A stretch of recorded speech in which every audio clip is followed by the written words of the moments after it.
சுபுஜக சுபுஜக புஜக என்பது புஜங்களை ஷோல்டர்ஸ் குறிக்கும், தோள்களை குறிக்கும்.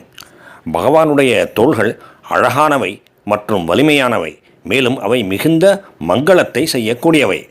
தன்னுடைய வலிமையான தோள்களை கொண்டு, தோள்களின் மூலம் அசுரர்களை கொன்று தீயோர்களை எல்லாம் நாசம் செய்து மற்றவர்களை, நல்ல மனிதர்களை நன்றாக வாழ வைக்கின்ற இயல்பை உடையவர் பகவான். தன்னுடைய வலிமையான மங்களகரமான புஜங்களின் மூலம் எல்லா உலகங்களையுமே அவர் ரட்சிக்கின்றார், காப்பாற்றுகின்றார். தோள் கண்டார் தோளே கண்டார் என்று கம்பநாட்டு ஆழ்வார் ஸ்ரீராமனின் தோள்களை பற்றி குறிப்பிடுகின்றாரே, அப்படிப்பட்ட தோள்களை உடையவர் பகவான். அதனால் அவர் சுபுஜக என்கின்ற திருநாமத்தை பெறுகின்றார். ஓம் சுபுஜாய நமக. அடுத்த திருநாமம் துர்தரக. தரிப்பது அல்லது தாங்குவது. யாராலும் தாங்க முடியாதவற்றை கூட பகவான் தாங்குகின்றார். உதாரணமாக பூமி முதலிய உலகங்கள், இவற்றையெல்லாம் யாராலும் தாங்க முடியாது. அவற்றை தன்னுடைய தோள்களிலோ சிரத்திலோ தாங்கி நிலை நிறுத்தக்கூடிய, அதனுடைய இடத்திலே நிலைநிறுத்தக்கூடிய வல்லமை எவருக்குமே இல்லை. அப்படி எவராலும் தாங்க முடியாதவற்றை கூட பகவானே தாங்கி அருள்கின்றார். உதாரணமாக பூமியை பகவானாகிய ஆதிசேஷன் தாங்கி அருள்கின்றார். இந்த பூமண்டலத்தையே அவர் தன்னுடைய சிரசிலே தாங்கி அருள்கின்றார்.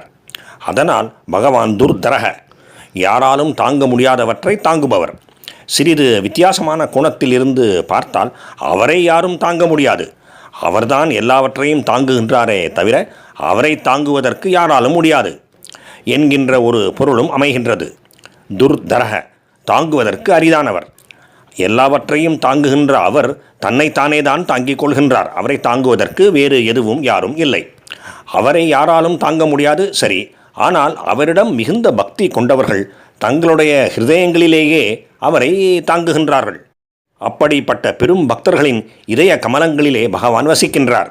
அந்த கோணத்திலிருந்து பார்க்கும்பொழுது பக்தர்கள் தங்களுடைய ஹிருதயங்களிலே அவரை தாங்குகின்றார்கள் என்று சொல்லலாம். அதனால் அவர் தாங்க முடியாதவர் என்பது உண்மை அல்ல, பக்தர்களாலே தாங்கப்படுகின்றார் என்று ஆகின்றது. ஆனால் பக்தர்கள் அவரை எப்படி தாங்குகின்றார்கள்? எந்த தகுதியோடு அவரை தாங்குகின்றார்கள்? மாபெரும் பக்தியோடு தாங்குகின்றார்கள். நிறைந்த பக்தியை உடைய பக்தர்களின் ஹிருதயங்களிலே அவர் ஆனந்தமாக வசிக்கின்றார்.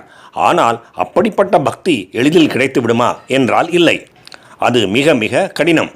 பல பிறவிகள் எடுத்து பலவிதமான இன்ப துன்பங்களுக்கு உள்ளாகி பகவானே அனைத்தும் அனைவரும் என்பதை அறிந்து அதன் பிறகு பக்தி யோகத்திலே சிறந்து மூழ்கி அப்படிப்பட்ட பக்தர்கள் சிறந்த பக்தியை பெறுகின்றார்கள். அவ்வளவு கஷ்டங்களுக்கு பிறகுதான் ஒரு மனிதனுக்கு அப்படிப்பட்ட பக்தி கிடைக்கின்றது. எனவே அவர் மிகவும் சிரமப்பட்டு பக்தி யோகத்திலே முன்னேறி இருக்கின்ற பக்தர்களின் ஹிருதயங்களிலே அந்த பக்தர்களால் தாங்கப்படுகின்றார். அதனால் அவர் துர்தரக, மிகுந்த சிரமங்களுக்கு பிறகு தாங்கப்படுபவர் என்கின்ற பொருள் ஏற்படுகின்றது. அவரை நம்முடைய இதயங்களிலே தங்க வைப்பது, வசிக்க வைப்பது, நாம் நம்முடைய இதயங்களிலே அவரை தாங்குவது அவ்வளவு கடினமான விஷயம், அவ்வளவு அரிதான விஷயம். அதனால் அவர் துர்தரக. ஓம் துர்தராய நமக. பகவானின் அடுத்த திருநாமம் வாக்மி.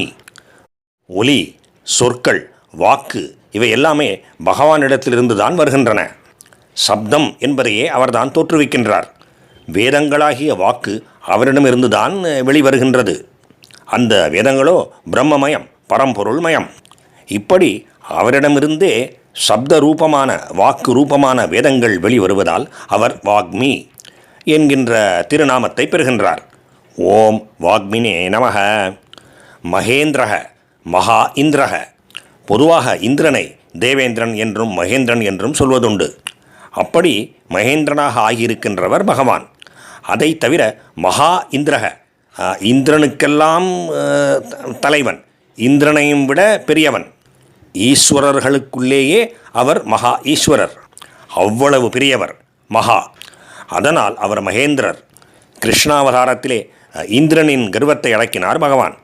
கோகுலவாசிகள் தனக்கு, அதாவது இந்திரனுக்கு பூஜை செய்யாமல் கோவர்தனகிரிக்கு பூஜை செய்ததை முன்னிட்டு தேவேந்திரன் மிகவும் கோபம் கொண்டார். அதனால் கோகுலத்தின் மீது மழையான மழையை பொழிவிக்க அதிலிருந்து கோகுலத்தையும் கோகுலவாசிகளையும் காப்பாற்றினார் பகவான். அதன் மூலம் இந்திரனுக்கு கூட தானே தலைவன் என்பதை தன்னுடைய அவதாரத்திலேயே நிகழ்த்தி காட்டினார் பகவான்.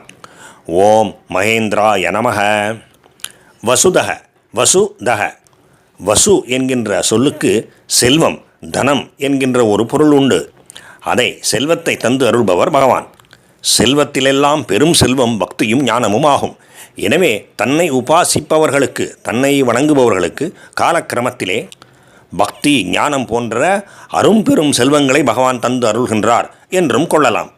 இந்த உலகத்து செல்வங்களாயினும் சரி, பரலோகத்து செல்வங்கள் ஆயினும் சரி, அல்லது மோட்ச சாம்ராஜ்யத்துக்கான செல்வங்களாக இருந்தாலும் சரி, அவற்றையெல்லாம் கொடுத்து அருள்பவர் பகவான். அதனால் அவர் வசுதக. ஓம் வசுதாய நமக. அடுத்த திருநாமம் வசு. செல்வங்களை கொடுத்து அருள்வது மட்டும் அல்லாமல் அந்த செல்வங்களெல்லாம் தானே என்கின்ற பெருமையை உடையவர் பகவான். அந்த செல்வங்களெல்லாம் அவரே. பகவான் தான் அத்தனை செல்வங்களாகவும் பரிணமிக்கின்றார், விளங்குகின்றார். அதனால் அவரையே வசு என்ற திருநாமத்தினாலே குறிப்பிடலாம். ஓம் வசவே நமக. பகவானுக்கும் பகவானின் திருநாமங்களுக்கும் பக்தர்களுக்கும் நமஸ்காரம்.